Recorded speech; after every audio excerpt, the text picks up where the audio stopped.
Hey everyone, it's Warriors NRL Fanatics here, and tonight joining me to review actually, not preview, review the game against the Cronulla Sharks on the weekend, played at Go Media Stadium in Auckland, New Zealand. It is none other than Wise Up Podcast, so it's good to have you back on the channel, bro. And obviously we did some videos and I was on your podcast as well before, so yeah, it's good to have you on again.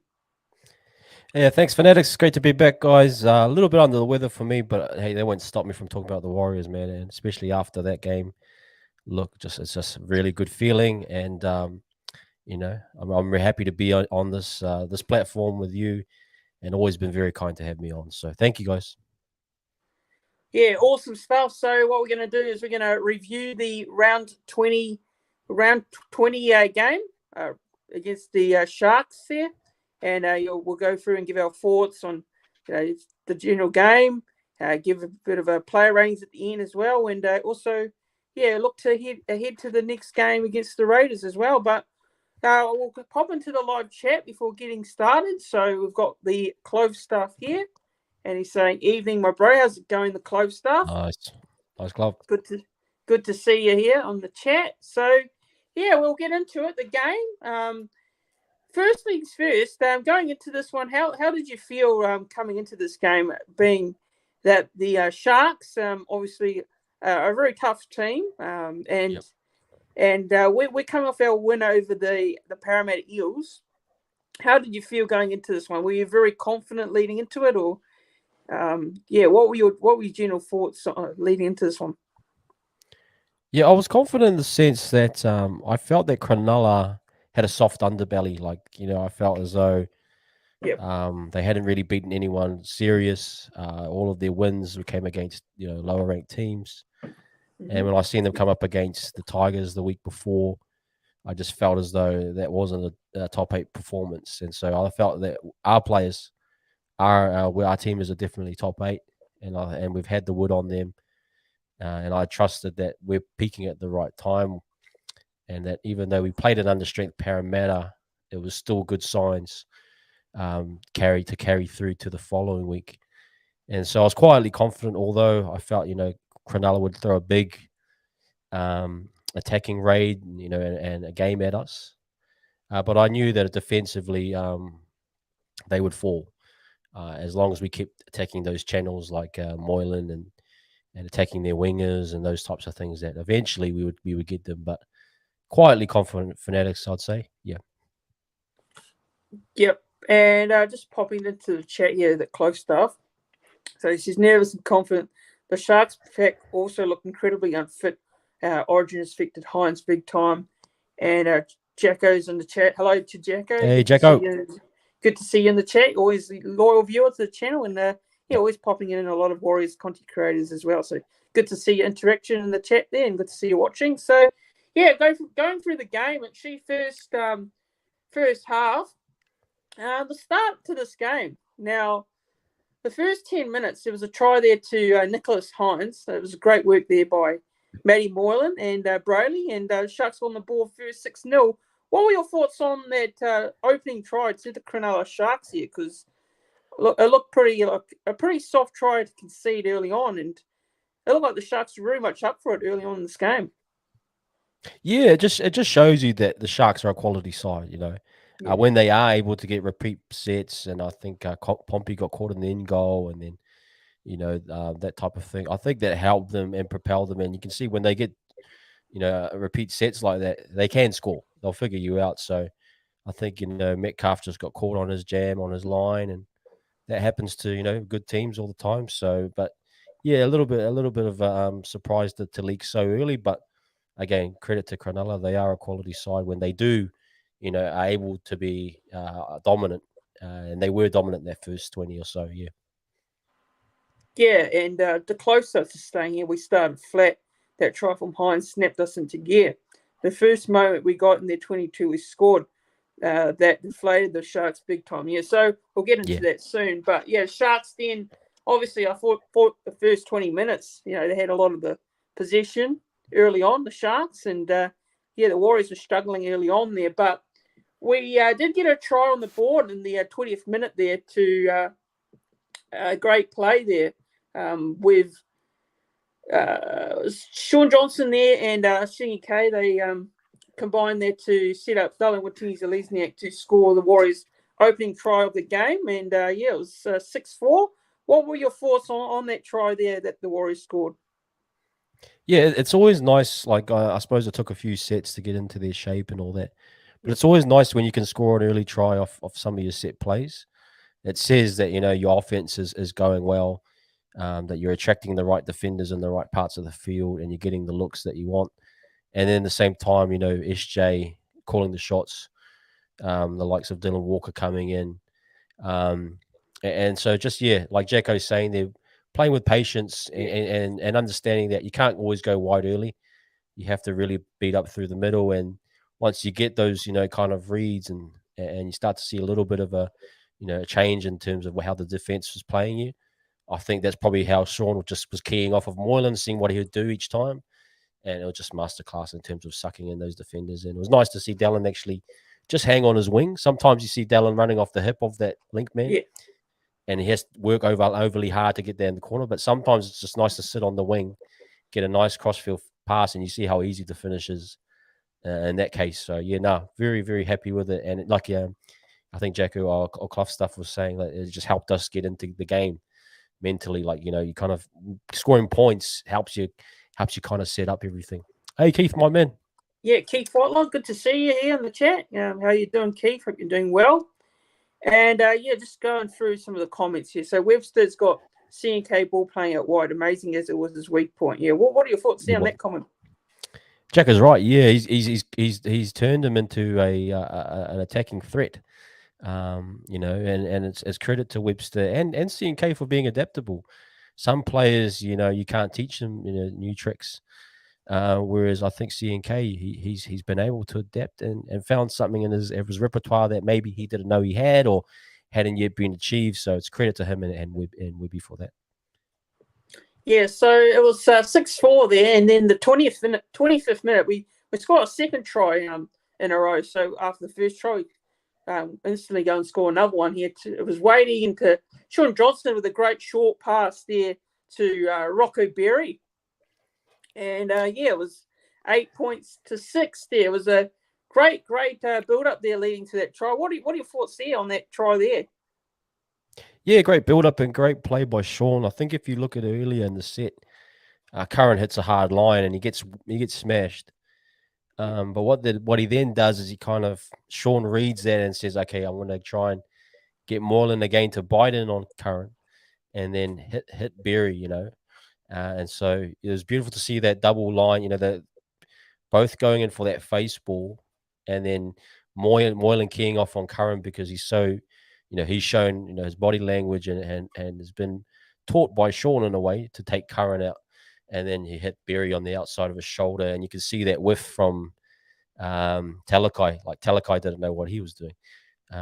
He was just swinging in midair like a drunken person on the weekend. So it was great play, great design by Sean, and credit to Berry. Run those hard lines, and Sean will reward you. And so you just got to be patient and build into all those things. You know what I mean? Yep, beautiful.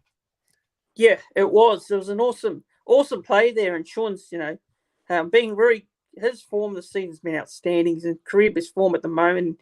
He's had a big couple of weeks as well with his 200th game for the club. He had a baby born as well, and then the contract news as well. So it was a big week, a big couple of weeks for him, and then he had this game as well. So just reading a comment here, Wade Egan is the new episode Carousel, says Keith Whitelaw. The deception at the Ruck is phenomenal. I wonder why he's only re-signed for 1 year longer. Yeah, what are your thoughts there? Keith is right. The deception is great. He's able to know when to go and when not to go. I was watching Wadey, and he's like, he knows the timings of his runs, or when he's reading the defense, he's looking up, seeing what numbers they have. He knows what type of tackle it is. If we're poking our head through the line, he knows, okay, I'm going to go here. If we're not poking our head through the line, he's just going to hit the first receiver or one out from the ruck, whatever it may be. That's class from your hooker, just to know the pace of the game, know when to inject yourself, okay, know when to kind of reel it back in. His game has just developed. I didn't see this personally. Others probably would have, but I didn't see him developing this well. This is someone that you can build around. This type of Wade Egan, if he stays healthy these next couple of years, is a big part of why the Warriors will continue to be successful. It's because of Wade Egan. So, no, like Keith was saying, very, very deceptive. But I just like to think he's very patient and knows his times when to go and when not to. Yeah. Yep. So then the 28th minute there, Sean Johnson with a massive play, kicking a 40-20. And the next set, the Warriors score. Sean Johnson again with the play, short ball to big AFB Adam Blake, who isn't going to be stopped there, and barges over the try line. And just like that, the Warriors scored their third try in a row in quick succession. What are your thoughts there? Just again, being relentless, attacking that same channel, that part of the field, knowing that there's a weakness there, and keep punishing until they resolve it. If they don't resolve it, you keep punishing it. So it was nice to see Adam come off a second man play where he's the back, and then he hits it short and hard at, I think it was Moylan or whoever it may have been, Wade Graham maybe. But, just that's where you got to really kind of, and that's the, mixing it up with different looks, but still attacking the same channel and causing the questions after them. I feel sorry for Moylan, man. He might, whoever's watching the tape on Moylan for his next contract, that there's so much tape now that we've just put out there that he's going to have a hard time getting a new contract. Yeah, and Jacko saying on Berry is developing really well. Bit of a breakout game for him. And I've just read the Clogstaff's comment here. He's got a very good comment. He's saying, that Egan's been slowly building over the last couple of years. He was doing this last season, but you only notice it more now because our forwards are winning the ruck more often than not. And Berry had a great game. So, I agree. Yeah, absolutely. You're right there, the Clogstaff. I do agree with you on that one. But, so the Warriors did again have a fair try in the game, and it's pretty much, I think there's a stat going around that the Warriors have scored 80% in the middle of the field this year. Well, what are your thoughts on that? We seem to be, it seems to be a real strength of the Warriors is scoring through the middle. I think it's just kind of knowing where the stress points are on the field and how to attack those areas. So obviously, if a lot of it's around the middles, then you're getting a lot of good ball playing first of all, and we've seen that with Walker, Tohu, Adam to extent, all of them getting involved, and then it's having those good runners, and then at the same time, just sort of guys hitting the line at the right time and getting time. If you look at the Warriors' timing of runs, just been immaculate, and that causes all the tough decisions, and that's why you get a lot of these massive openings because guys are hitting the line at the same time or just behind, whatever it is, to get that they get that little movement from the middles, and then if they go outside, then they play short to Adam in the middle, whatever it may be. So I think it's kind of a multitude of kind of little idiosyncrasies working together well. Yeah, and Adam Blake, that was the 6th try of the season, so he's been scoring plenty of tries this year. So just a comment here by Keith. He's saying, Waza, keen to hear your thoughts on the flying V format in attack. Oh, yeah. Yeah, I talked about this a little bit on the Wānanga. Like, we are quite a deep team. If you think of a V, it's quite of like a deep shape. We do shape up quite deep as we get through our plays. Sometimes it can kind of be easy to read. Some teams are quite more adaptable to it. Some teams will jam that second receiver, whether it's a Sean off the back or Metcalf. The teams that seem to play off a bit seem to struggle a little bit, but at the same time, it's sort of kind of a different way of attacking, not so flat. And there's a lot of deception off it too. You can kick through. And I honestly, talking to Keith, I don't really know how it's all working apart from it's producing on the field. But the only problem with sometimes that flying V is that it's a deep cutout pass. You can't get the skip pass on the cutout. So you're not seeing much of that. It's all through the hands generally. So yeah, apart from that, that's kind of, I'm still kind of dissecting it and trying to understand it, but it is very effective and it works well for our team. Yep. Awesome. Yep. Jacko's saying his strength is we can score across the park, which itself is a real threat for the opposition. Yeah. I mean, Yeah. we've struggled for points the past couple of years, and it's great to see that, our attack is a lot better, and defensively we're the third best defense in the comp. So, yeah, which is great to see that our attack is improving every week.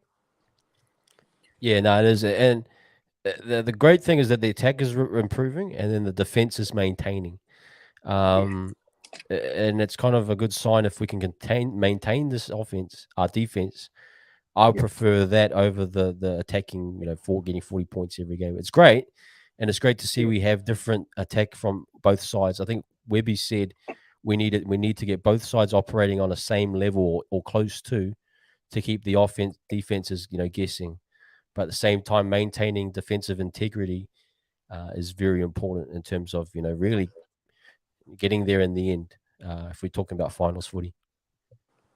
Yep. And then the next play there with Wade Egan, he has a bit of a great. There's a great run there, and he fends off. I think it was Wade Graham, and then he gave it to Luke Metcalf, who races away to score. And the Warriors over the past couple of minutes completely dominant in terms of the amount of possession that they were getting, and the Sharks had no ball there. So yeah, what were your thoughts on those last couple of minutes before half time? Yeah, I think firstly with that Wade set up with the try, it's like kind of like a water slide, right? He knows when to jump on the slide, like when there's a bit of momentum, and you kind of saw he saw maybe three guys in the tackle, and then he kind of he went and he did a beautiful, split the markers, went on the outside dummy and go, went through, power through the legs, and then the offload, and then see Metcalf just burst through. Like the speed that Metcalf has is just beautiful. So, no, totally. I love that period. And it's nice to put on points flurry after flurry. That's a sign of a good team attack wise, and that you're continuing to pile on points and flurries, which is a great sign. Yeah. Yep. And the Clove stuff's here just commenting on here on the flying V5. It works especially in dry conditions. But as we've seen in the wet, we don't muscle up enough in the middle. Hopefully, we've learned from that. Yeah. So, what are your thoughts there? Of Clough stuff's right. Yeah. If you looked at the Rabbitohs game, I did a little bit on that, and it just was easier to read because you can kind of shadow it to the edges. You've seen it against even the Sharkies. You see Pompey get jammed up with no space, or Montoya can get jammed up, especially on that left side. It kind of just gets a bit jammed up on that side. But yeah, he's very Clough's bang on there. It's not ideal for wet conditions because all your guys are going to the sideline. Do you know what I mean? So as long as they can get a push from the inside, they can just shadow you to that sideline. And then we saw that against the Rabbitohs. Just they had no cutback angles. They had no footing to kind of correct the lines. You know what I mean? So yeah, good point there by Clough. Yep. So halftime, the score was 22 points to 6. The Warriors led. What were your overall thoughts on the first half and how it all played out? Yeah. Well, look, I think for the fan base, I felt because I went to that Souths game and it was terrible.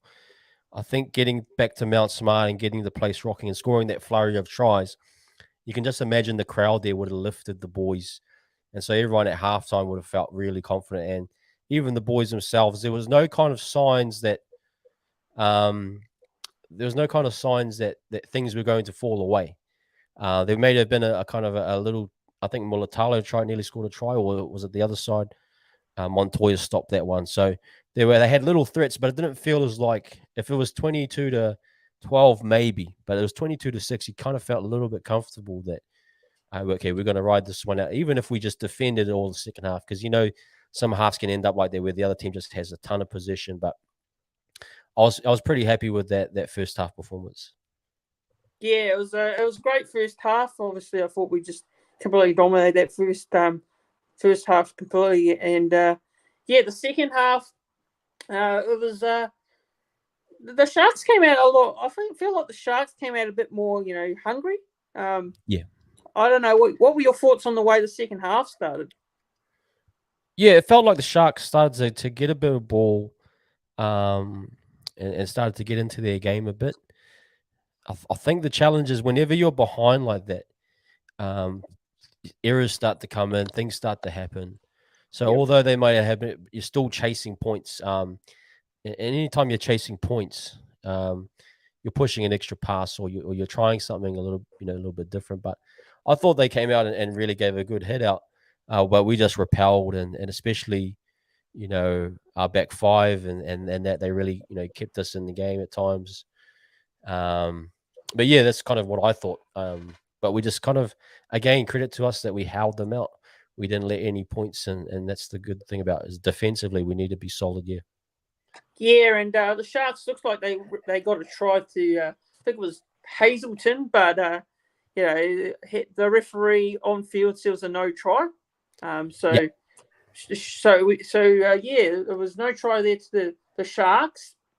And in the next, I think it was the 53rd minute there with Sean Johnson, was a try-saving tackle on Ronaldo Mulitalo, which he looked certain to score. What were your thoughts here on the play there by Sean Johnson? He's been very good attack and defensively this year as well. His defense has come on pretty leaps and bounds as well.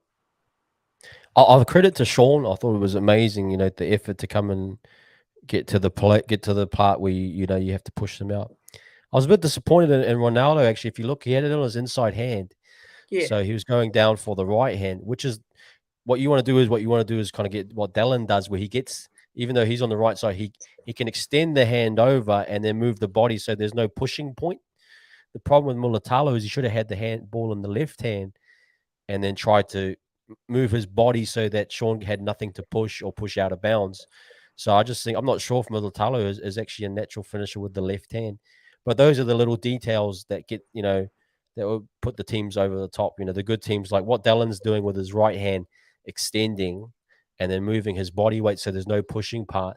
It just half the reason why he's finished those tries so well. So I think Mulitalo, if he one part of his game he could look at is if you're on that left wing, you got to finish with that left hand. So that's kind of one thing I noticed. But really credit to Sean for fighting through. All of our guys, Montoya did the same on the other side. You got to fight through to the end. So yeah, credit to them. Yeah, and the close stuff saying here that seeing Sean Johnson defend like he shows his attitude and mentality well. Actually, the mentality of the whole side, he's setting the standard. Yeah, Sean is a person that is likable, is heartfelt. You feel when Sean talks, it comes from the heart. No doubt that has an impact on the boys. Yep. We've seen Sean when he's a bit stroppy and a bit that can have an impact too. Sean and what Webby's done, I think Webby's built a happy place. I think Sean even mentioned that it's a happy place to work at. And that's important because the mentality and the vibe has to be on for guys like Sean, and then you get the buy-in, and then it just perpetuates happiness. I think Sean's a very emotional player, so it's important that and then people build off of him, build off of his passion and love, and it's infectious. I do really believe that Sean has that powerful in terms of how he portrays and presents himself. So when he digs into the line and when he's defending and pushing guys like Mulitalo out there, that's when okay, I'm going to fight just as hard for Sean, or I'm going to do my job just as better than him. So it's a real positive. Yeah, and Jacko's saying here, true. What's up? Ronaldo often carries the ball under the wrong arm, and got the Samoan metalhead in the live chat. How's it going to the Samoan metalhead? It's good to see you in the chat there. Hope you're all doing very well. And so just pop there in that comment there. So after that, the Sharks were looking really threatening. I thought they were, finding some rhythm there in attack.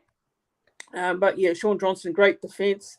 But in the 57th minute there, Chancellor Klukstad scores the first try of the second half there, and we extend our lead up to 28 points to 6. What are your thoughts here on that try? I thought it was a very good try by the Warriors there. Yeah, it was Rocco Berry. It was the revealing of Rocco Berry and what he's capable of.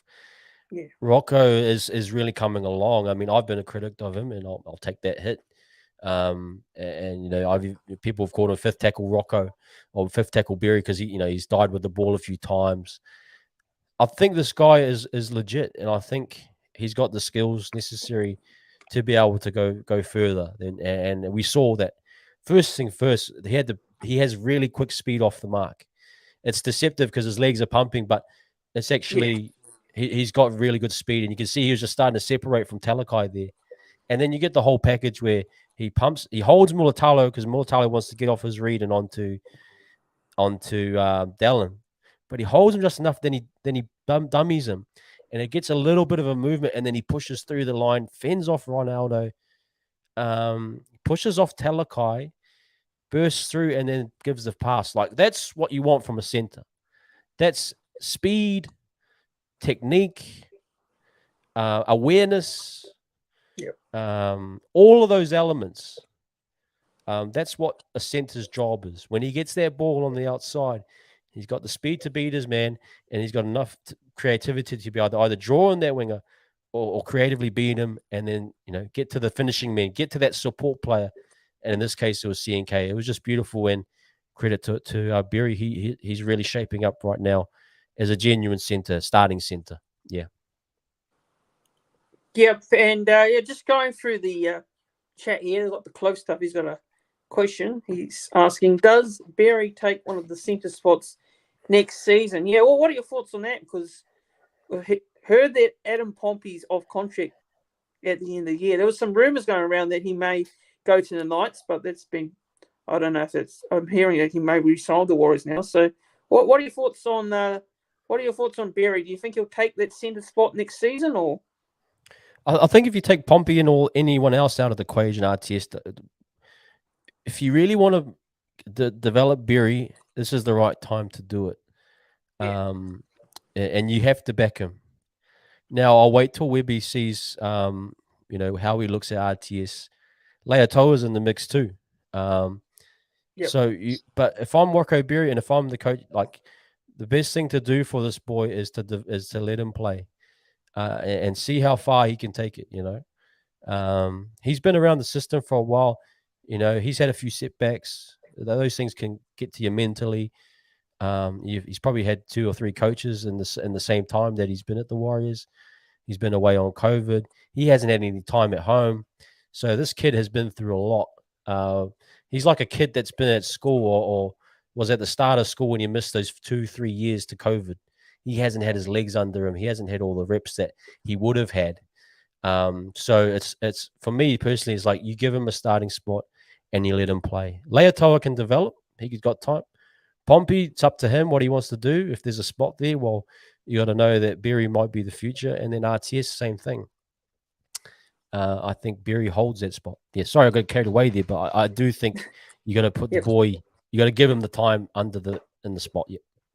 Yeah, well, me and Hold the Ball have been always massive fans of Berry, and we believe he's got massive potential as well. So we've always been high on him, and I know he's got some critics in that, but people have their own opinions in that, so which is understandable. But yeah, me and Hold the Ball have been very high on Rocco Berry. We're massive fans of him, and yeah, we believe he's got some potential. So yeah, I've always been the one that says give him a chance and see how he goes. But we've got Jacko here saying, I thought Valia was going to be our next good centre, but Berry looks like the goods. He's really improving and has all skills, just needs time as COVID hampers his development from Union. Yeah, absolutely. Yeah, for sure, Jacko. I do agree on that one.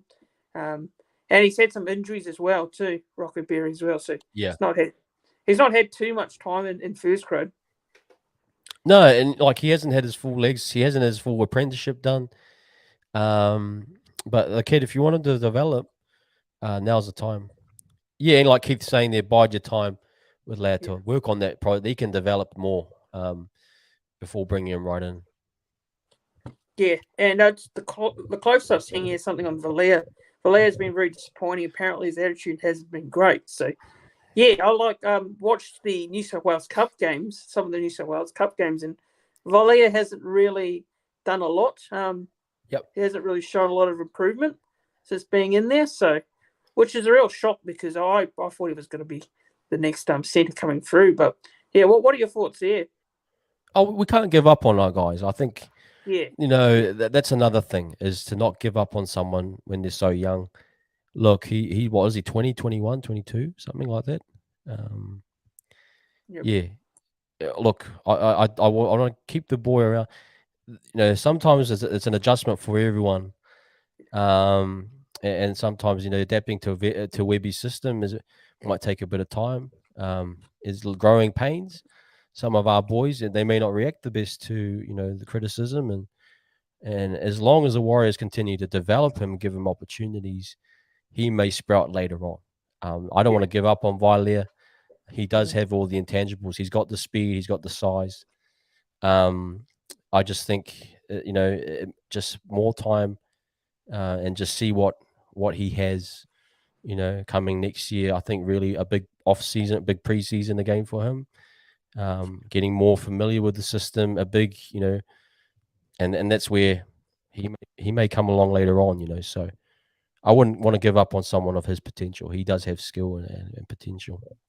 Yeah, like you're saying there, he's only young, and obviously, he's still got the potential there. So, there's still time for him.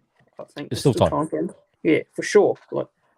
Like with Barry, like people have been, talking about Barry a lot, and he's improved over the past couple of weeks. So Yeah. so That's it. look, go on. What are you going to say? No, that's exactly what you said. Fanatics. Yeah, no worries. So, the next try there, Delaware Lesniak scores, and it's 36 points to 6. What a play there by Josh Curran leading into that try. Actually, the offload there to Sean Johnston, who draws in Muli Talo. And quick hands there from Berry. So, what were your thoughts here on that play? And going back to the flying V, I was talking about Keith in there. The flying V is also good as if you can get the jam off the winger, it opens up a lot more options. So you saw what Sean did there. That wasn't typically flying V, but sometimes if you can get your winger to jam in, then there's openings in behind it. It was really good what Sean did. He just kind of saw the situation that Militalo was already in our line. He was behind the play and just put the pass deftly, out of his hands, out of his way, and just fed it to Berry. And Berry again, just straightening his line, sucking in their fullback, and then finishing by Dallin. Really good stuff. Yep, and the close stuff here, just talking about Valia again, he's saying here he just needs to not give up on his defensive plays and things hit too hard. Yep, I'm sure he will look to improve on that area. But, hello to Jose, up the wires. Hope you're doing well. Good to see you. But, 36 to 6, the scoreline just, completely flattered there. Dylan Lesniak, he scored, and the scoreline was full time was 44 points to 12. So overall, when you looked at that score, and how satisfied were you of that game and the way the team played? Yeah, I'm really impressed. I'm really impressed with how they attack with the ball. They don't just, there's no wasted plays. If they get a set on the 50-meter line or over the halfway line, they have a plan for each side, and they can hit multiple angles. So this team is one of the best defensive offensive teams. It's a really good defensive team as well. So I'm going to say that this is a really good. I was happy with that performance to really move the Sharks around, and just overall, there was some that start. That's normal in every game. But it was good that we took that big punch from the Sharks. I don't think they're a very fit team. I don't think they've got a very fit mobile full pack as much as us. They got big boppers. You can see Toby Rudolph, he kind of gets tired, does big hits, but it's ineffective. And I think kind of where we're able to absorb, and we've seen it with a lot of other teams where we can absorb their big energy in that 20, and then Dylan Walker comes on and we just start to make those big shifts. So, no, it was really good. And credit to our guys. I just loved it. Webby as well, just everyone. And that crowd, there was a great crowd again. Another 20,000 plus. Beautiful. Yeah, great crowd there, and looked like a great atmosphere on the TV watching it. So good shout out to all the Warriors supporters back home there. Mount Smart. They're filling it up every week. So, yeah, it looks Oh, great every week, to man. see. Every week, yeah. So, yeah, look, go through the scorers. So, you got there Darlin Watini-Zalesniak. He scored 2 tries. Double there. Rocco Berry. Adam Fanua-Blake scored. And we got Luke Metcalf. Josh Curran, and we had Adam Pompey, who was the last one to score for us there. So then we had C&K score a try as well. So overall, there was 8 tries to the Warriors, and a 6 out of 8 kicking conversion rate for Johnson in this game. As for the Cronulla Sharks, they scored 2 tries.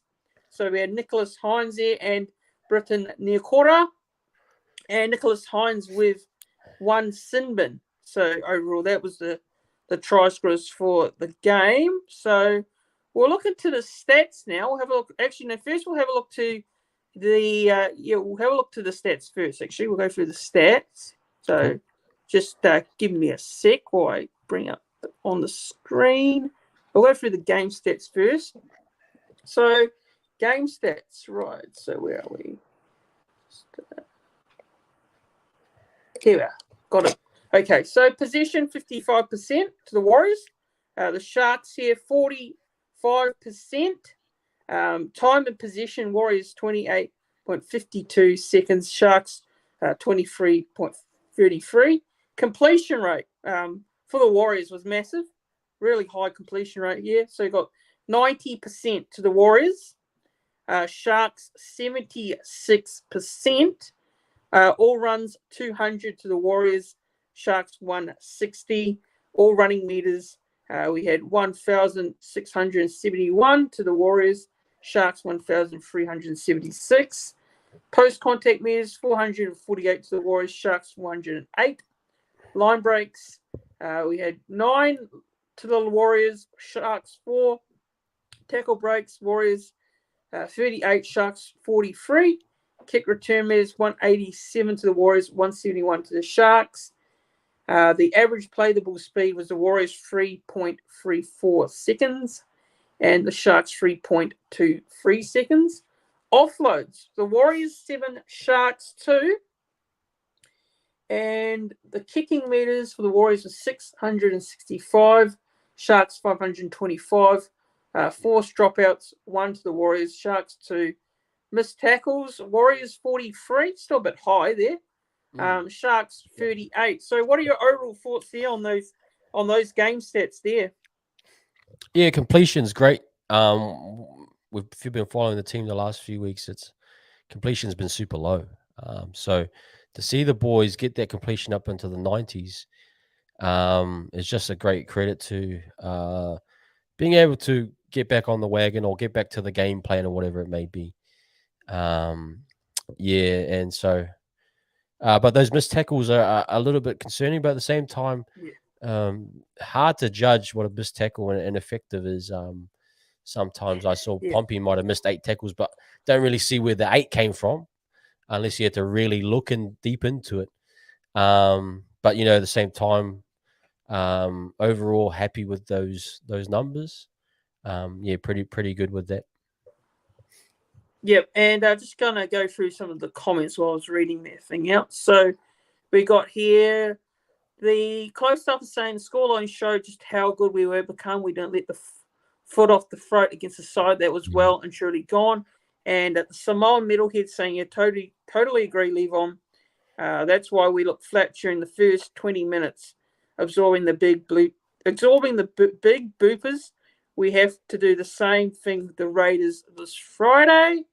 And we've got, Jack is saying we've got the Raiders. And another comment here, Jacko, if you have a look at the Sharks front rows on the average play the ball play. Yeah, they're right. Average play, right. Very little minutes today. Look, absolutely gassed by the 25th and 30th minute mark. Yeah, they did. Yeah, you can tell for sure. They're bodybuilders, mate. They're not CrossFit or marathon runners like us. Yeah. No, they really are. I think Fitzgibbon got it wrong in the off season or whatever it was. Yeah. They just don't look right, and that's not going to sustain you going into the finals. Great point. Yeah, and he's got the question here from RVIDYN. A random question, but if the Wars get a home final, should they take it to Eden Park? I'm going to say no on that one. No way, mate.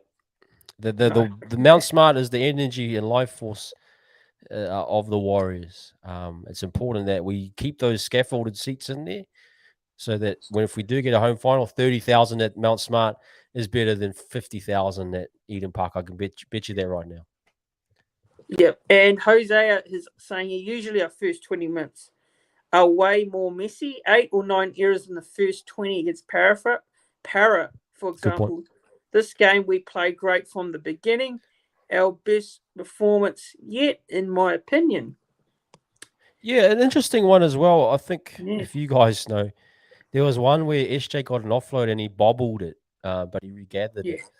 Funny, I thought in years gone past, we would have kind of bobbled that ball and knocked it on, and then we would have panicked. You just see moments in the game where the boys can slow it down when it needs to be slowed down.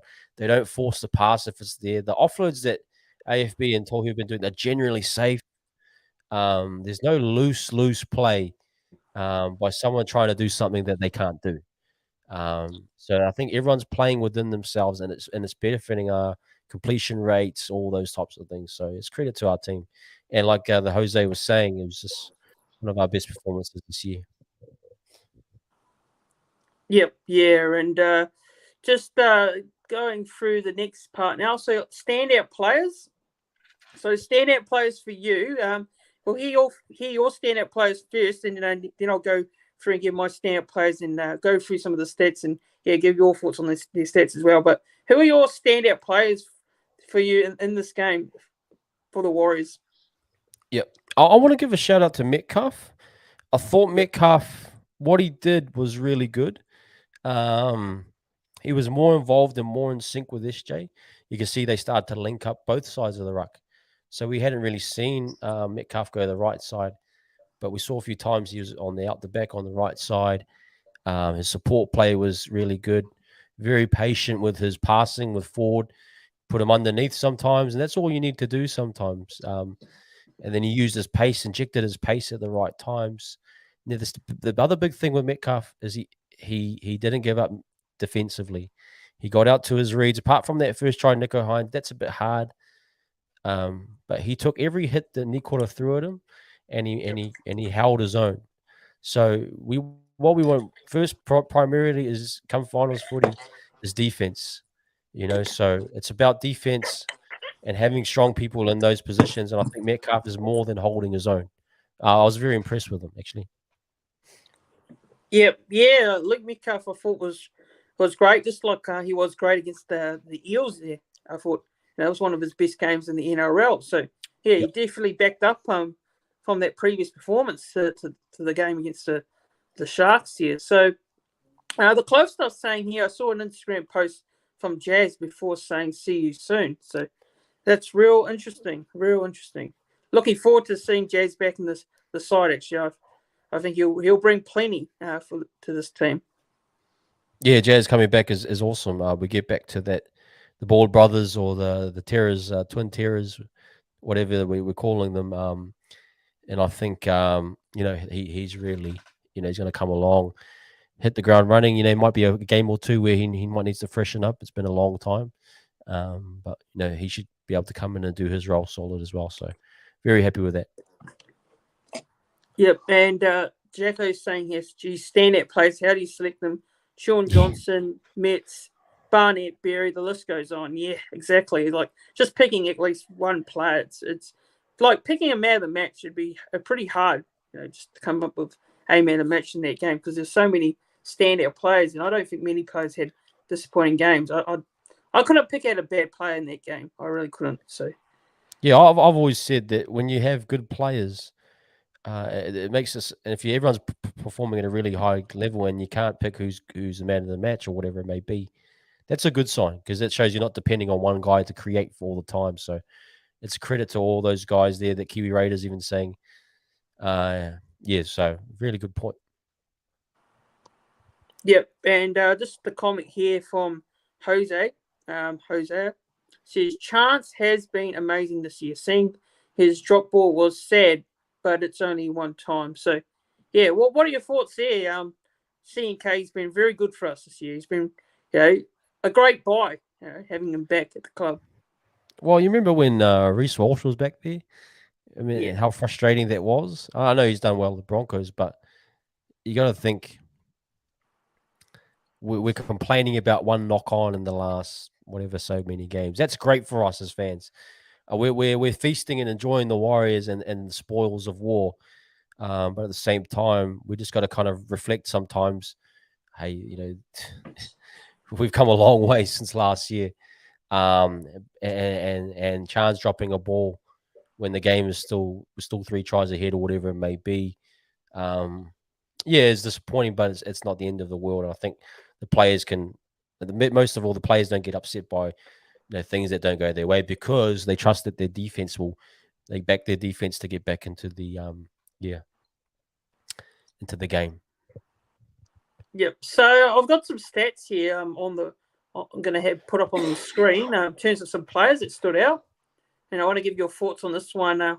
Was up here. So we got Dylan Watini-Zelezniak had scored 2 tries here, 16 all runs, 117 all running meters, 32 post contact meters, 2 line breaks, and 3 tackle breaks. What were your thoughts there on Dylan Watini-Zelezniak there? What were your thoughts on his game? Yeah, again, a great game from Dylan. Nailed most of his assignments. His yardage runs are always, really, really strong. They force the defense to aim up. He takes his little pound of flesh each time he does a hit up, which is what you want because then it helps later on in the set or later on in the game. So, Dylan is a force. He's a guy that you feel his presence, I suppose, on the wing, and he's someone that is in a fine form right now, and it's no doubt that it's part of Webby getting the game plan right, from getting him in the right space. A lot of these guys have lived in Australia for the last couple of years, and it's not good when you kind of don't know where your feet are. You can't find solid ground. So for a lot of these guys coming back, getting himself in a good space with his family, his business, I think all those things mentally help someone just to lock in. And you can just see with Dallin each time, he's just ready to rock and roll, man. So I love his work, love his line, love his finishing. His finishing for me is just what tops off his yardage is his foundation. And then the finishing is the icing on the cake. And it's just beautiful. Yeah, and you can see that Dylan Watini-Zelezniak is probably playing his best footy, he's ever played. So, generally what helps is you're back home in your home country of New Zealand. He's with his family and that, and he's also got the coaching there, Webb. So you got to say that what Webby's bringing is, with those players is, changing their form around as well, like what Andrew Webbs is doing there. So, yeah, Dylan Watini-Zelezniak had a very strong game. He's having a good season. He had a tough start to the year, obviously, and he had an injury. He was ruled out for a couple of rounds, and then he had to go back to New South Wales Cup and get some game time, and then since then he's been very strong. So, yep, no, he's been very good and defensively sound too. Like, the wingers haven't been jamming and on going solo on the jam, or whatever it is. They've all kind of been in sync majority of the time. So credit to him. Yeah, and here we've got Rocco Berry. So his stats: 11 all runs for 129 all running meters, 27 post contact, 2 line breaks, 1 line break assist, 2 try assists, 7 tackle breaks, 15 tackles made, and he missed 1 tackle there. So, yeah, what are your thoughts there on Rocco Berry? Because this was probably one of his strongest performances for the Warriors. Just look at that stat line. I mean, that tells you the story. He's got positives in every category in terms of, I think the key for Rocco is that he has been getting early ball from SJ and from Carrot, whoever's on his inside. I think he does well with more touches. The more touches he gets, the more he gets comfortable. You can see, like, he initially, he's getting the ball early. He'd cut back inside or get on the outside and then try and, So the more touches you give him, he starts to kind of build up his confidence, or start to see, I can get on the outside of this guy. I can start to, manipulate this part of this isolation. And he did a great, mate. Came up against Telekai, he's a tough outfit, and physically, he dealt with him physically, defensively, and that's the main thing. Is our centers are doing a good job defensively and holding up. But it's great to see his offensive game start to flourish and start. But he's a guy that if you give him early ball and get him some more touches, he can just start to build throughout a game. So I thought that was really good. They gave him early ball, let him work, and it was really nice. Yeah. Just I'm just looking at this comment here in regards to, I think it was Jose who asked a question in regards to Adam Pompey and what our overall thoughts on him. The Clove staff has replied to this comment saying, Jose, I think the frustrating thing with Pompey is that he's so rocks and diamonds, but we need to lift him up in bad times. Just want to see him be consistent week in, week out. So, yeah, what are your thoughts on that comment there in regards to Adam Pompey? Yeah. Pompey's he is a kind of a polar, figure in terms of people that love him and people that hate him. I think if we're looking at overall this season, he's been the most available, most I wouldn't say consistent, but if you actually break it down defensively, he's done a decent job on his opposite center. If that's the criteria, is keeping the other center quiet, Pompey's done a good job. That type of thing. So it's really kind of figuring out. Look, he doesn't have the same speed or outside speed that Berry has. He is susceptible to a few errors. Look, he's not the greatest center, but he hasn't cost us a game, I don't think. He hasn't done anything. Most of those games we've won, he might have got isolated once by Nico Hines off the scrum, which nearly led to a try. So you could say, yes, sometimes he's getting his read wrong. But, overall, like Clough stuff say, we've got to lift them up in bad times. We're just going to continue to support our players. Yeah. We can't get, these players are doing a job. If you actually look at Pompey, he's done a decent job the whole season. And nearly every centre he's come up against, he's shut them down. If the other centre's having a quiet day, know that Pompey's doing a good job. And at the same time, Pompey is doing a lot of dirty work as well. I mean, I saw it at the Souths game. If you watch Pompey, he may not be on screen, but he's doing a lot of cleanup work. All of our backs have to do cleanup work, but he's right in there, bro. So, no, I'll give Pompey some credit and ride him out with at least this year. Yeah. Well said there. I do actually agree with you on that one there. But Luke Metcalf here, so his stats were 8 all runs, 95 all running meters, 17 post contact, 3 tackle breaks, and 20 tackles made. So, yeah, what do you think, Luke Metcalf? On his performance in this game. What do you reckon? How did you think he went? He was getting targeted. He was getting targeted early, and they were throwing a lot down his channel. And credit to him, he withstood most of it. And that's you gotta as a half. On the opposite side, look at Moylan. Look what happened to Moylan. Just continue to leak points, continue to get exposed. Whereas Metcalf didn't get truly exposed. He might have missed one tackle, but apart from that, he held his own. And when Nikora came in, he tackled Nikora and then waited for help to come in. And so that to me, those 20 tackles were great. The other one that may not be seen on the stat line is that he had 20-something touches. If you look at it, passes, 20-something passes, that's a good number for him. I mean, Sean's going to be in the 40s. Egan's obviously going to be in the hundreds because he plays at dummy half. But, you want to get him at least, 20% of the 30% of the ball, the passing touches. And then CNK with that another 20 as well. So if you can get that balance right between Tohu, Walker, Sean, CNK, and Metcalf, all getting nice numbers of touches, that can start to generate. And you can start to see he got more ball, he got more confidence. He didn't overplay his hand. Sometimes he ran for himself. That was all good. But he didn't run for himself all the time. Sometimes he put forward underneath. Sometimes he plays set play, whatever it may have been.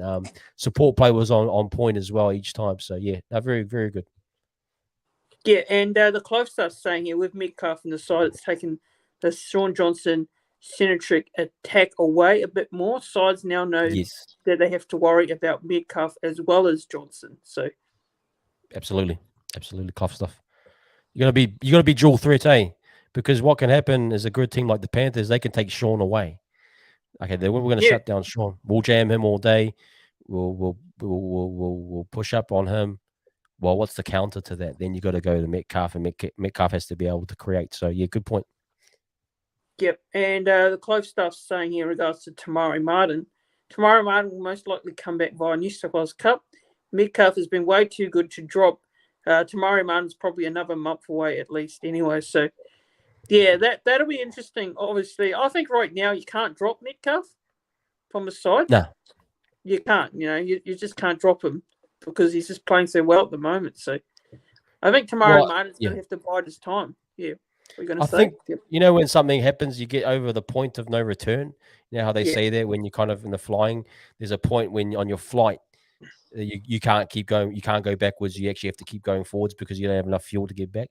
In a similar way, Metcalf, he's had too much games now where that you can't actually take him off the field because he's kind of beyond that point of oh no, we need to and so you just continue to ride the wave with Metcalf. So I agree with a lot of people there is that Metcalf's on a wave of form, and we just ride that plane until it lands. So yeah. So Sean Johnson, so he had 12 all runs, 61 all running meters, 3 line break assists, 3 try assists, 1 tackle break. He made 14 tackles, 19 kicks, 601 kicking meters, and 1 forced dropout. So another strong performance there from Sean Johnson in this game. What do you think on that one there? One point about Metcalf, sorry. Did you see that crossfield kick he put in for DWZ early in the first half? I think Dallin knocked it out of bounds, but it was great to see because it was nice to see that Metcalf can do that as well. So going back to what Clough stuff was saying is that having dual threat, Metcalf can do the same as what SJ was doing. So yeah, really nice. But back onto Sean, those running meters, and Jacko's saying with Tamaide, you got to just stick with Metcalf. But back on Sean, he's got the whole package. I think I was listening to Gus Gould's podcast and he's talking about players in their 30s. The game just starts to slow down. And then I was talking to Tony Kemp as well, and Kempy was saying, as your faculties or you physically start to slow down physically, your brain starts to everything starts to process a lot faster, and so SJ, he's starting to, even though he may be getting older, he's getting wiser, should we say. So it's just really cool to see.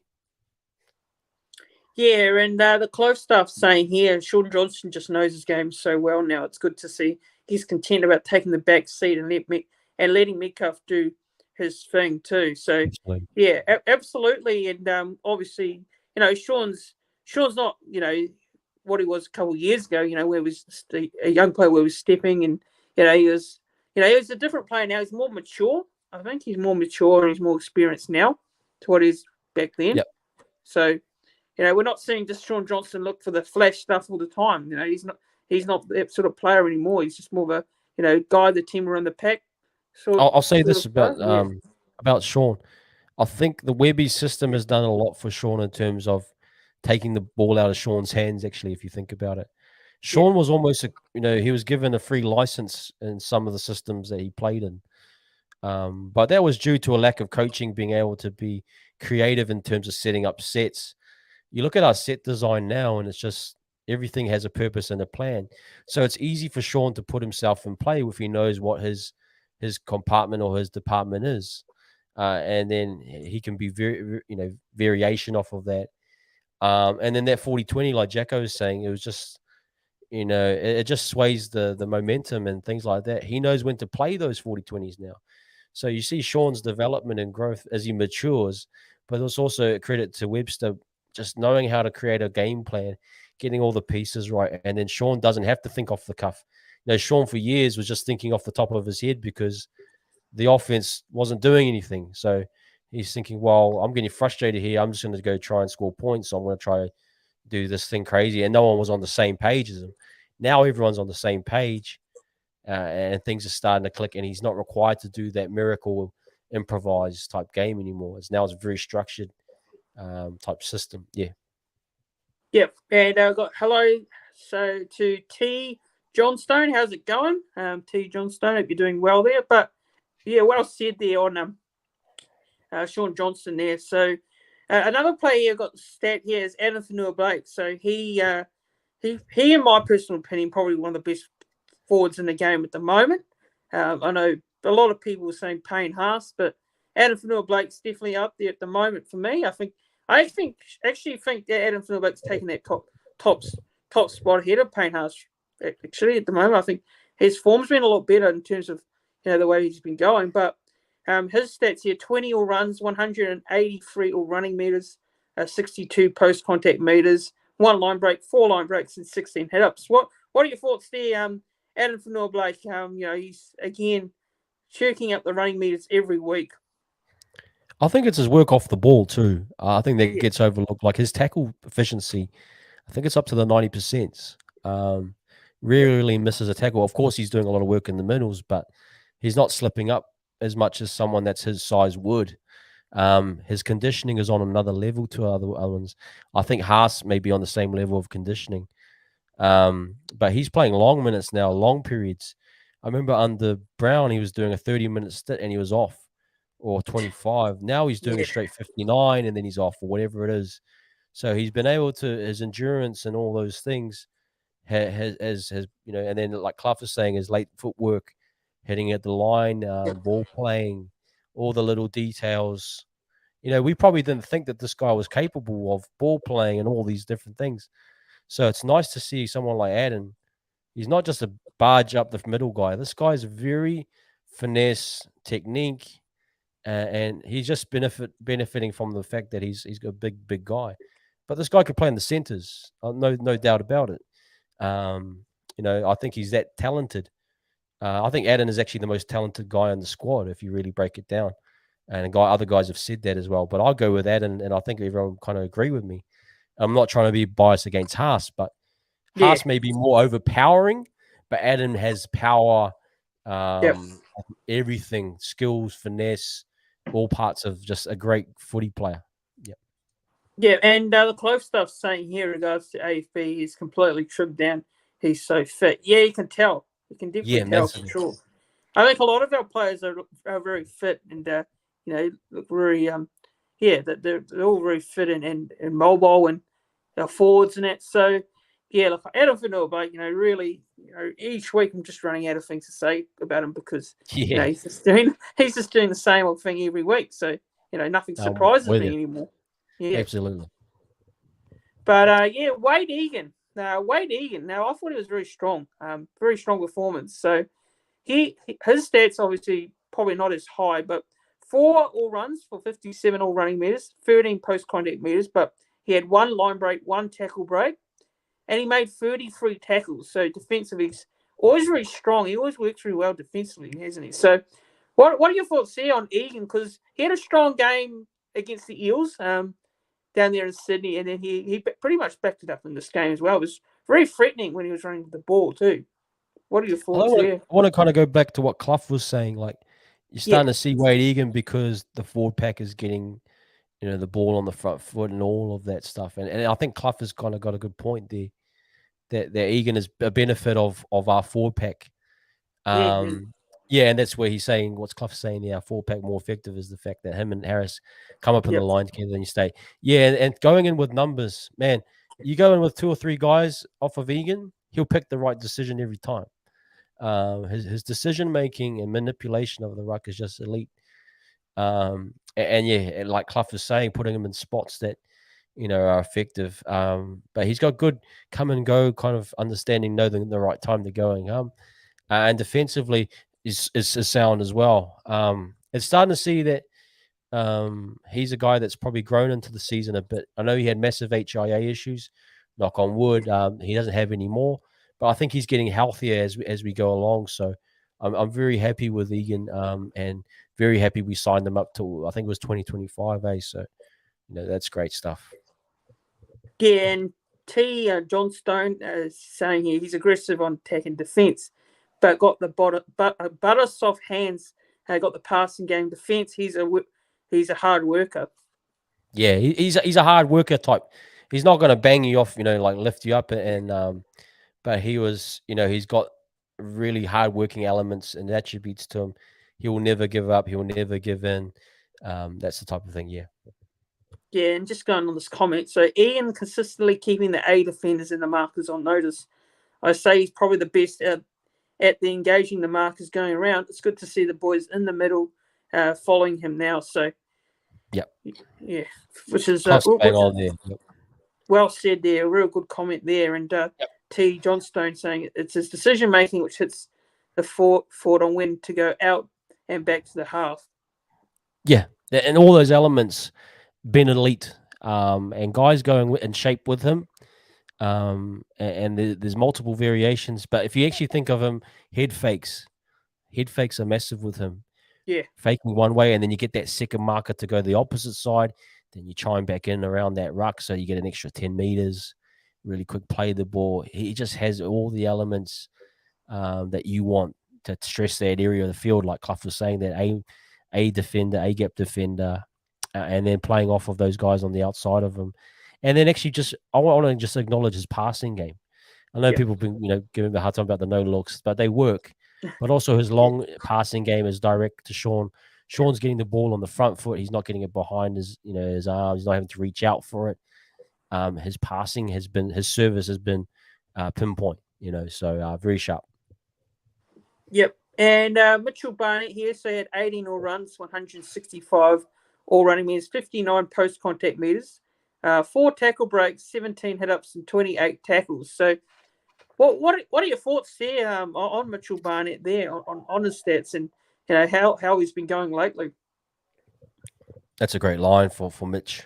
Yep. He's an enforcer. You can feel his presence on the field. Mitch is a kind of a guy that he makes a big play. There was one tackle he did where they were starting to get a roll on, and what he ended up doing was he ended up lifting the guy's legs and then turning him on his back. And what that actually did is that was like the third tackle.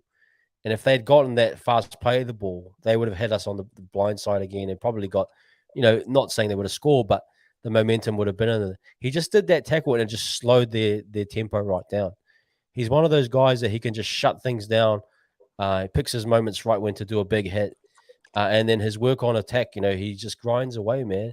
He's a guy that just gets at you over time. That's why I'm very excited.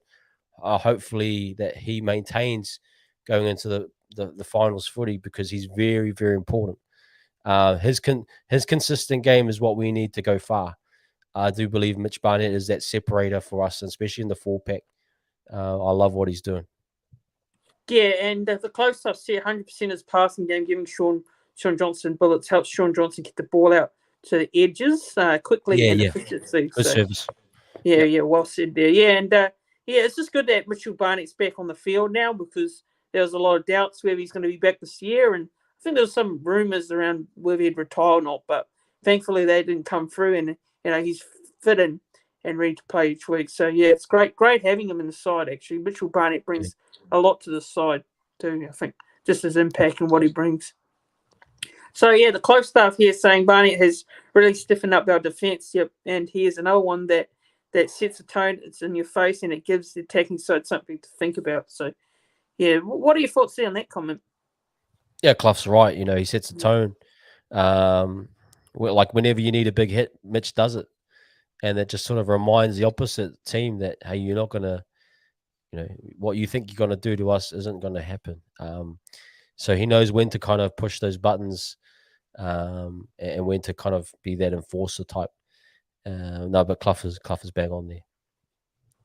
Yep. So just on this one here, our top performing players via NRL.com. So Jackson Ford had 38 tackles there, so leading the way for the Warriors in the defensive department. And most running meters was Chance Nickel-Klukstad on 198 meters. So yeah, what are your thoughts there on those top performing players there? Jackson Ford, he led the way there for 38, and CNK with the most running meters. I think it's a credit to Webby. Like, hard work pays off. He wants hard workers in his team, and so when you're working hard, that's the benefits of working hard. You get, you're putting in big defensive efforts like Jackson there, and then Chance of CNK. It's not about the 100, 200 meters. It's more about the effort. Yeah. Yep. It's the amount of work he does. The 200 meters is just a bonus, and if that helps him get a bigger contract, then that's great. But his work rate is so high. That's what we prayed for coming back off that horrible season last year with Reece Walsh, was that we would get Yeah. some, stability, and we've gotten stability and more. We've got creative, play, those things. And then Jackson Ford he's really finding his groove now. He's not overplaying his hand. He's not getting frustrated. He's not making too many big errors. He still does a few. Yep. And Jacko, their bargain by delivering ways most underrated by. We had no clue. I mean, I'm going pretty much account for everyone there is that no one really knew about Jackson Ford and thought he would be a depth player to help our New South Wales Cup. I'm pretty sure. Yeah, that's what I thought at the start. I wasn't too high on the signing. I thought it was more of a depth signing, but he's turned out to be pretty much a regular first grader for us each and every week. So, yeah, he's doing a good job. Obviously, there's some areas in his game which, sometimes do frustrate me a little bit, but, he actually, I think he's toned it down the last couple of weeks. I think he's sort of improving in that area, but the close stuff saying that Jackson Ford has really got rid of those errors and ruck infringements. He's a man we needed. I rated the Ford signing. The Dragons are stupid for letting him go. So, yeah, Clough's right. Yeah.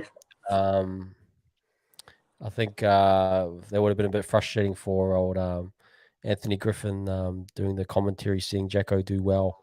It's probably under his watch that he got let go. And but no, very happy for him. And Clough is saying he's very solid, doing a great job.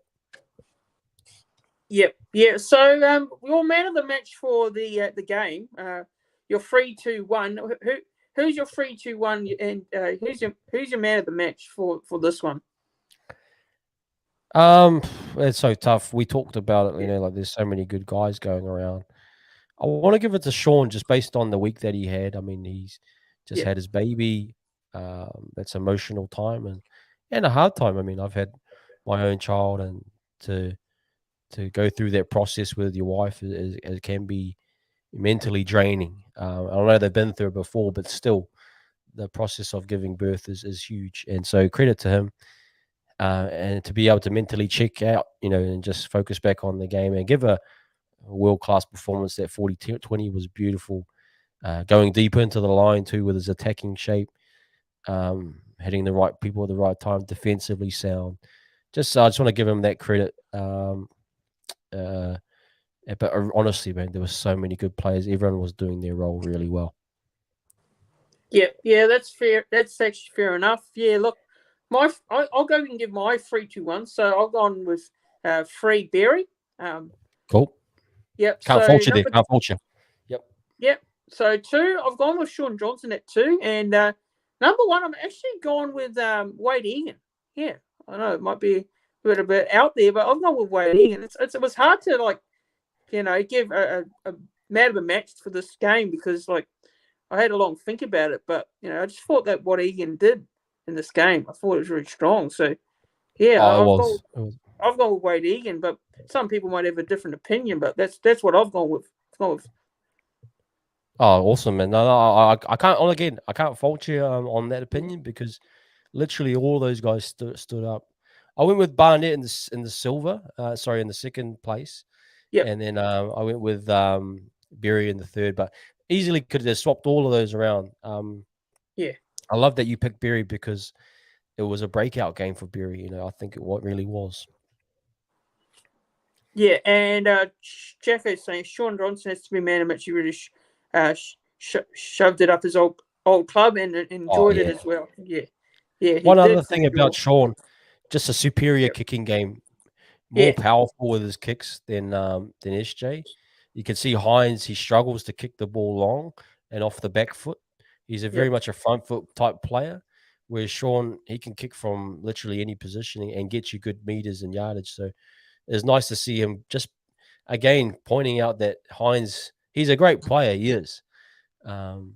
but Sean is in fine form this year, and Hines will continue to dominate. But Sean just giving it back to his old club a little bit, like Jacko was saying, and it's nice for him mentally to say, hey, I've still got the goods. You guys missed out. Yep. Yeah. So just take this one comment and then we'll go straight into the player ratings. So T. John Stone says Dylan Walker makes a big difference. Makes a difference in our attack at the 18th minute mark. Open up the spaces. Open up the space for the edges. Yeah, I agree. Dylan Walker just adds a lot of impact, like in terms of our attack. Once he comes onto the field, you can see our attack start to even get better. So what are your thoughts there? Yeah, Walker's the buy of the season for me. I just felt that people would say CNK might be. I would agree with that, but CNK will continue to be consistent and do what he does. But Walker opens everything up. He opens up the attack, the pace lifts. People start hitting their lines sharper. He's very direct. He makes good decisions in the middle, especially. He's sound defensively. And I think, he's a big separator. You can tell, obviously, when the 20-minute mark comes on, Walker came on and then Wade Graham came on. Now, you tell me who had the bigger impact. Obviously, yeah. Walker, and that's the separator from what the teams are trying to do after, because every team's going to try to throw a big hit at the first 20 minutes. But what do you do to maintain that pressure and energy while Walker's that separator for us? And most of the times he's the more dominant impact player on whoever we're playing. So I agree with T. Johnston there. Yep. So on to the player ratings. So we got here fullback Chance Nickel Klukstad. What are your thoughts overall on his performance, and what rating do you give him out of 10? Because I've gone with an 8. What about you? What do you think? Yeah, going with an 8. I mean, we can nitpick that knock on. But apart from that, hey, we can't complain. So I'll go with 8 too. Yeah, 8 out of 10. 8 out of 10 for me and for yourself. Dylan Watini-Zelezniak there. What are your thoughts here? How did you think he went? Because I thought it was a very strong performance from DWZ. Yeah, I'll give him another an 8, or yeah, I'll probably stay solid 8. I thought he did his job really well. He didn't, when he was on his end, he didn't drop any high balls. He ran into the ball strongly and caught well. And then his finishing again was on point. So I'll give him a solid 8. Yep, and they got T. Johnstone has CNK a solid 8, and Jacko's got a 8 as well. And the close staff, DWZ an 8. Yeah. Jacko's saying an 8.5. Yeah, I will probably say an 8 as well. Yeah, I'll go with an 8. 8 for DWZ. Rocco Berry. Now, Rocco Berry, I thought this was one of his best games in the Warriors jersey. For me, I'll probably give him a 7 out of 10. Yeah, I thought it was pretty good, actually. So what about you? I'll give him in the 8.5 range. I even though it was a breakout game it was still a really good game from him, from anyone in their position. So, for me, it's 8.5. I thought he was that influential. That try that he set up to CNK kind of got us going. It really kind of, got us going in that second half. That line again, that try for off he got off Sean was another one that kind of got us going as well. Yeah. So he was very vital in key moments, and I thought he played really well. Yep, the close stuff saying here, Berry a 9. Yeah, T. I couldn't Johnstone. Yeah, T. Johnstone is saying 8 for Berry. So Adam Pompey. What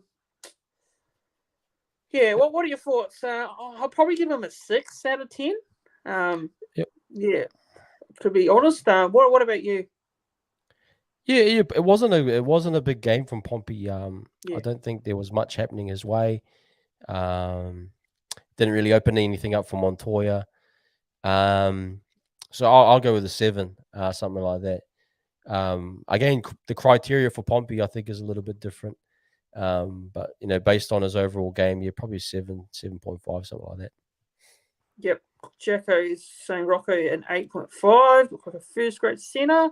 And the close staff saying Pompey a 6.5 out of 10. So, which is fair enough. Marcelo Montoya. What do you reckon? Yeah, Montoya was solid. I don't. He made that nice try-saving tackle against Katoa. Um, not sure. He's just been consistent. I mean, he started off with the bang, at the start of the year, and Yeah, now he's just maintained his consistency, which is great. And that's what you want. I've really enjoyed watching Montoya go. Yeah, I'll probably give him probably a 7.5 or 8. yep, and I'll probably give him a 7 out of 10 for me. And the closest I was Yeah, saying here, Montoya 7, just a solid performance. Still has an error in his game. Yeah, he does sort back of to, have the odd error. back Yeah, back to what Clough was saying. Actually, it's true. Forgot about their error, but they can be momentum swingers because a lot of his errors coming out of our own end. He's knocking the ball on off his head up or off of yardage or whatever it may be, and so they're already in attacking position. The team. So that's my concern with Montoya's errors is the parts of the field where he's dropping the ball or losing the ball. It's yeah, immediate attacking set for the opposition. But yeah, that's my thought. yeah. And T Johnstone has the Montoya a consistent 6 to 7, and Jacko saying Montoya a 7 there. So yeah, so pretty much what we're saying here, we were giving him a 7 around that mark. So Luke Metcalf. Yeah, another good performance by Luke Metcalf. Actually, well, what do you reckon here? I've gone with 7. I think it was another strong performance. Yeah, I'll go with an 8 for Metcalf. Thought it was one of his better games. Actually, got more touches. Got, like I said, in sync with SJ. Man, if he was onside for that kick through there, just seeing him and SJ do little 1-2 punches like that. It's just beautiful to see him. Yeah, 8.5. I'd go with what Clough is saying there. Involvement was a lot more touches, like everything. If you're talking about like usage rate in NBA, his usage rate was way higher, which was great because it took off of Sean, the pressure off of Sean to create. And that's what you want come, finals footy and going through the rest of the season. You want Metcalf to get more touches. So, yeah, I'll be close to 8.5 there. Yep, and the close I was just saying here, 8.5 for Metcalf. Metcalf has also stuck one up in his former club. Yep. Yeah, that's nice. Yeah, that was good, which is awesome. So, Sean Johnson, the Prince of Penrose here. What do you think? What do you reckon? Yeah, for me, it's easily an 8 out of 10 for me. Sean Johnson, again, it was a standout. What do you reckon? I think Sean, it was an 8, but it was actually a 9, a low-key 9, because if you really look closely at it, it was that good. Yeah. Like the 40-10-20 was perfectly timed. It was a momentum shifter. A lot of his other touches have just been superb. His involvement just as much as Metcalf creating as well. And then defensively sound. And he was very, very, very pleased with them. Yep. Yeah, well said there. And Adam Fanua-Blake easily gets an 8 out of 10. Every week he's been getting high ratings from me. So what do you reckon there? Adam Fanua-Blake, and yet again, outstanding. Yeah, great. I'll give him an 8.5. Just consistent Adam, man. He's someone you can rely on. And, we've got to be careful with that and Tohu and the likes of it, is that these guys, I hope, I'm knock on wood, but I hope they're not burning out. And I think Webby's got probably a plan to try and, if we get to a good place, where you got to think about, resting some of these guys or managing their minutes. It looks great right now, but there could be an injury around the corner. But I'm knocking on wood that doesn't happen. But he's playing superb football right now, world class. Yep.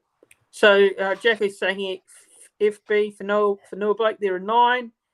Close starts saying here AFB was an 8.5, just the usual AFB performance. And T Johnstone saying here AFB is solid, consistent 8.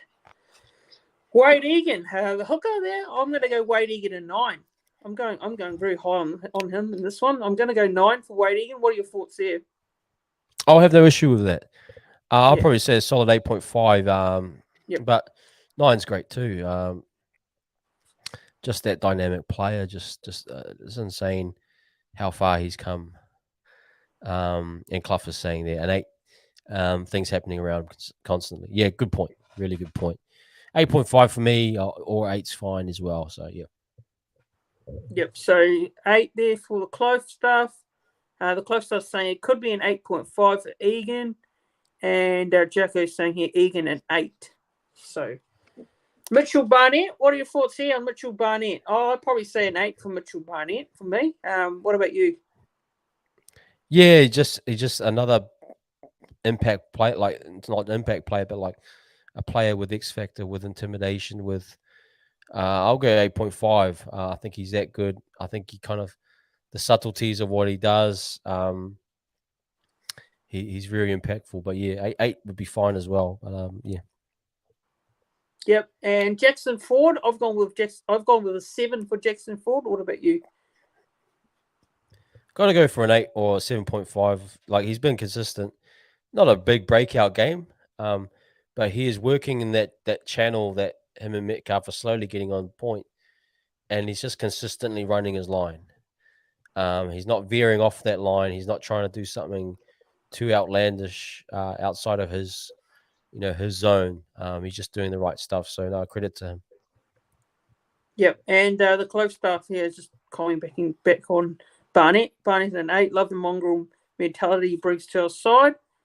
And he's also coming here. Ford is 7.5. Just did his job and worked real hard. Yeah, that's right. Yeah, for sure. And Jacko's saying here Ford a 8. And the Clove stuff saying he love the lines that Ford is running right now. So yes, consistent lines. Josh Curran. So Josh Curran, I'll go with 7 here. What about you? Yeah, 7.5. Curran for the time he came on. Really good lead lines, man. If you see the work that he's doing with SJ, again, just setting up for stuff later on where Curran's forcing that question of Moylan so much that Moylan's like having to commit, kind of what Nikota was doing, and then getting up again and just going at it, and then Sean playing off of that lead runner there, and just a guy that's been consistent. The offload we talked about to SJ to set up that try for Dallin, and then his own try too, going on the outside shoulder, finishing off Moylan, was credit to him. So I'll be close to an 8 for that, 8.5 even. Yeah, but like Clough is saying, just running so effectively off SJ is it's beautiful. Yep. And the Clough stuff saying Curran is 7.5. Another man who runs so effectively off Sean Johnson. Yeah, they combine very well. They do very. And Jacko is saying here, Curran at 7.5. And Clough stuff saying he hit the line with speed, makes Curran deadly. Absolutely. Yeah, absolutely. Yep. So Tohu Harris, the captain there. I'll go an 8. What about you?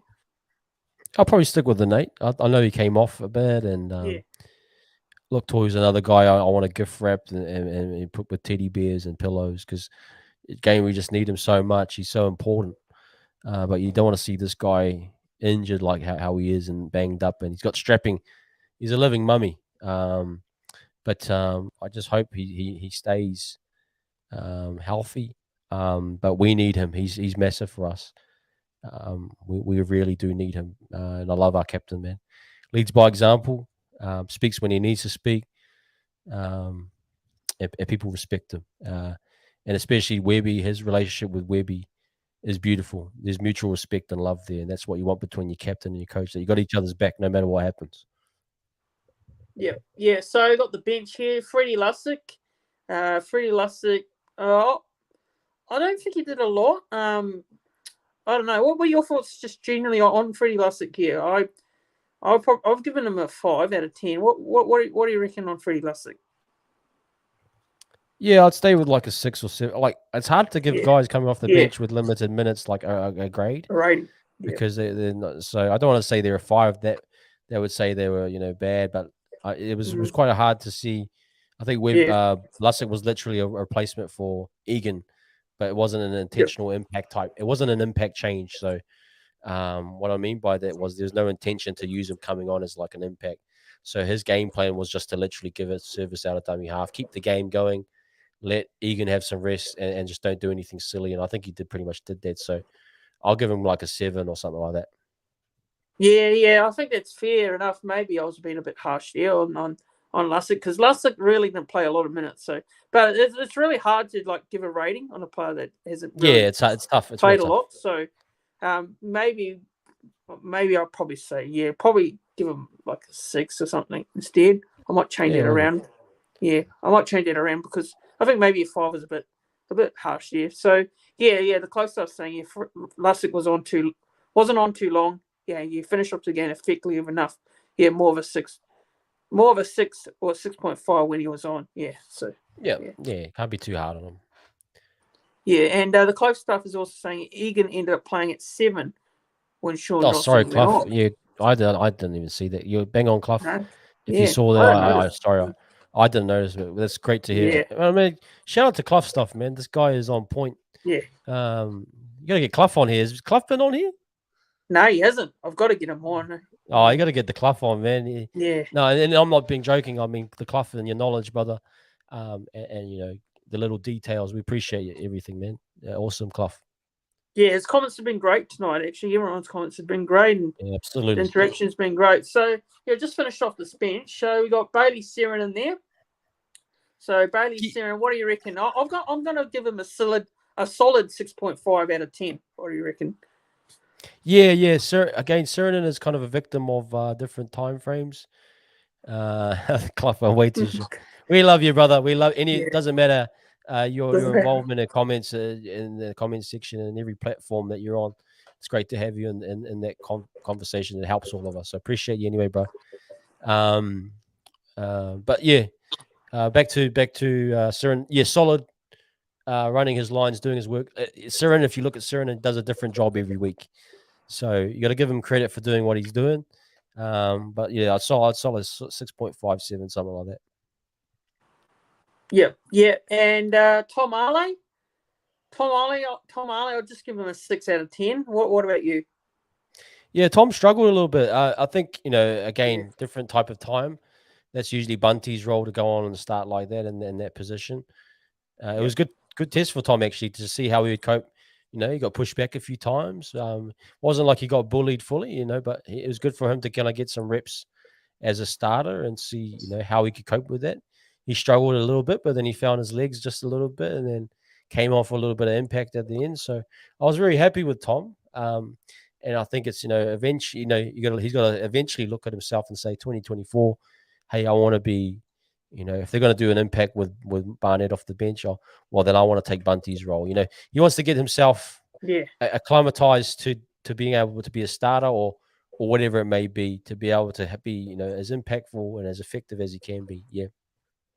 Yeah, and we've got to remember that Bunty wasn't playing this game as well. So, yeah.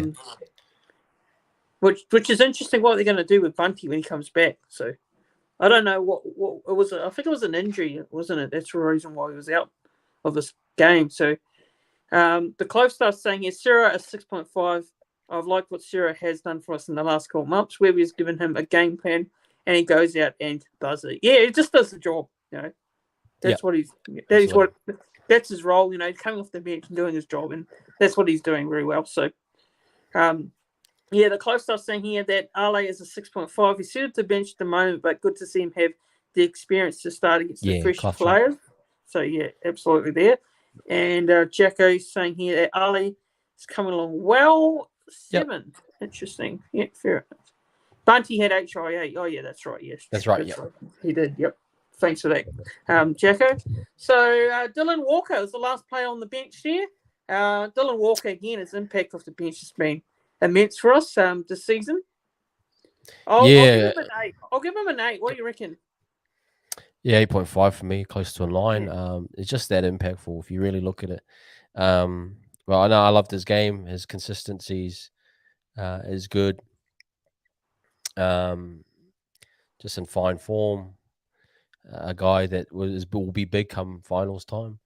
Again, just getting these guys to play consistent footy, keeping them mentally in zone, is important for Webby coming into this last run. We want to be peaking at the right time. So we want a healthy Walker, and we want a Walker that's mentally engaged, and we're seeing all of our players are mentally engaged. But now we're just looking for him to continue on. Yep, and Jacko's saying here that Walker's a 9. He's just so crucial for us now, absolutely. And the close stuff saying here that the that Walker's at 8.5. That man changes the tempo every time he comes on the field. His ball playing late footwork is so dangerous against the tired forwards. Yeah, you can see that for sure. Yep, absolutely. Yeah, so that is it. That's the player ratings here. So and our review. So just lastly, I want to ask you just some questions before we head off in this chat tonight. So this week's game, we've got the Canberra Raiders on Friday night at Go Media Stadium, and what do you reckon regards to the game this week? Do you think there'll be any team changes this week or for tomorrow ahead of this game, or what do you reckon? How do you think? What do you think is going to happen this week? Because saw that Sean Johnson, there was a bit of a concern there in regards to his, I think it was an ankle. Yeah. Sure. What are your general thoughts? Yeah. Yeah, so I was speaking to Kempy actually a little bit earlier tonight. I did a podcast with him actually, and we talked about short turnarounds. And I said, are you okay with short turnarounds? He said, "No, I absolutely hate it." And I think from a coaching staff point of view, there's not much time to really prepare and recover. Recovery is the main thing. I don't even think Sean, if he is injured, he won't do a field session this week.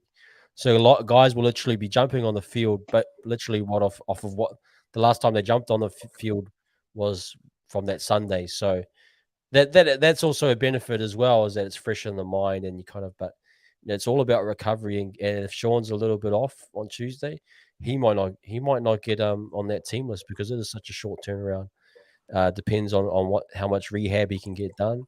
But we'll find out tomorrow for sure. But and what everyone's saying about New Quarter comes in again and then it helps our rotation, gets Curran back on the bench. Barnett, New Quarter is a big one, so it'd be great to have him back as well. But yeah, short turnarounds. You spoke with Kempy. It's a very difficult one, especially in the coaching staff. But luckily, we don't have to travel. And so our travel schedule is we're at home and we can recover here. So big one. Yeah, and the close stuff saying our backup boys against Canberra, the weather isn't meant to be great, so we need to adjust quickly. Near Corey back is a huge win for us. The Raiders, as we saw a few weeks back, just don't fit enough. So yeah, what do you think there? Clive's right. Yeah, I think this is kind of a kind of a game you got to be careful of. We want to go out with a bang into that bye, and we want to be able to go away with 30 points at the end of the bye. That's imperative in my eyes. This game is very important, probably more important than the Cronulla game. This will be a game where physically, defensively, we will have to literally aim up again. We saw what they'll probably try and do what Souths did. They've got the size type pack to kind of punch us through the middle. Kind of what Souths did, although it was in wet weather. If they get a little bit of rain and a bit of dew again, what's to say that Canberra can't do the same similar thing? So we've got to be very careful here and make sure that we really do aim up defensively around the middles first. If we can get our defensive game solid, then I'm very confident that we'll go on and win the game and outwork them. They'll throw a big punch again. I'm sure Ricky will have them up. But I think we should be able to. But I don't think this one will be as high scoring as what the Cronulla game was. Yep, and just the close stuff here saying this game to set our back end of the season up. We need to get the win going into the bye and get 30 points and blast through the last 5 weeks. And he's also saying we need to be prepared to roll our sleeves up and get the win up front there. So, yeah, well said there. And that's right.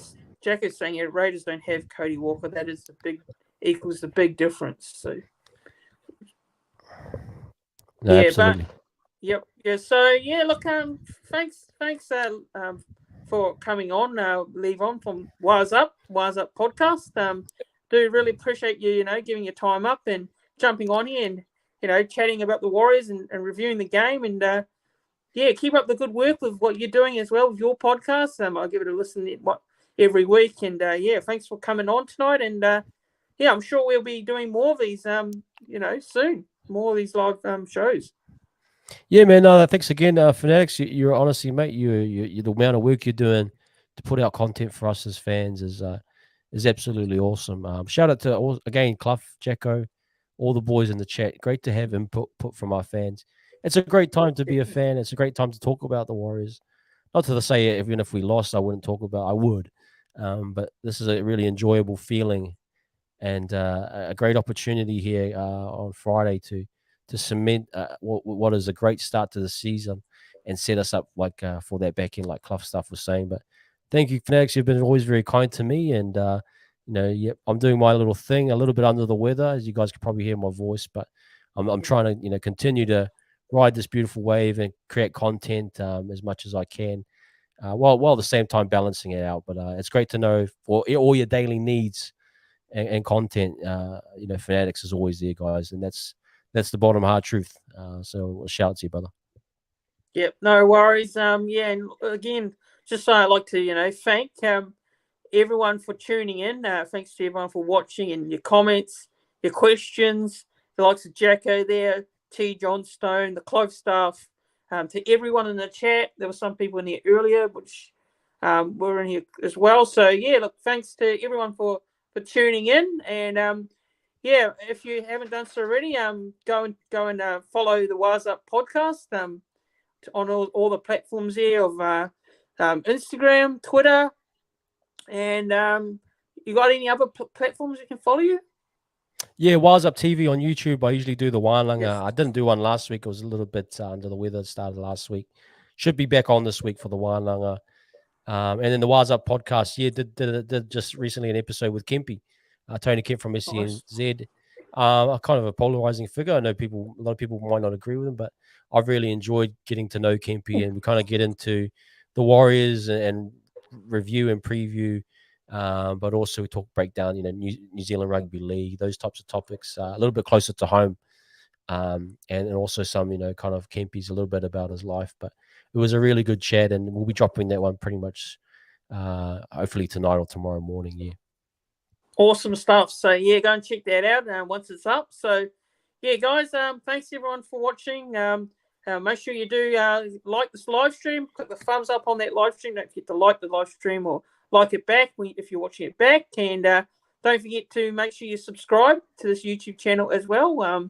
If you haven't done so already, because it really shows your support for the content. It really does help out the channel, and gets the word out about the content as well. So make sure you subscribe, like, share, do all the following, and you can follow me on my platforms as well, social media, Twitter, Instagram, Facebook, and TikTok, all those platforms. So you can find me there. But cheers everyone for watching. Thanks again, and we'll see you all soon. Cheers everyone. Have a good rest of the week and have a good rest of the night. Cheers.